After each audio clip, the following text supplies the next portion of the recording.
And for our last color-coded book recommendations, we've got yellow. We're going to start with I Remember by Jo Brainard, which is a very odd recommendation for me because it's both a memoir and very poetic, which I don't like either of those things, but this book I liked. It's set up as just like little statements of things he remembers that sometimes feel like they're building towards a story and sometimes just feel evocative, but it was weirdly effective for me. Then we have Figs and Phantoms by Ellen Raskin, which is a book that I honestly thought I had dreamed for the longest time. Like, I'd never heard of anyone else who had ever read it until my sister was like, yeah, I had it. That's where you got it. But it's about a young girl who grew up in this family that all have circus-like talents, and she doesn't have any skills and feels all lost.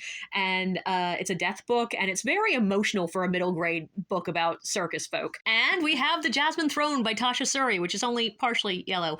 But it's a beautiful book. It's set in a fantasy world sort of inspired by India. It's very female heavy.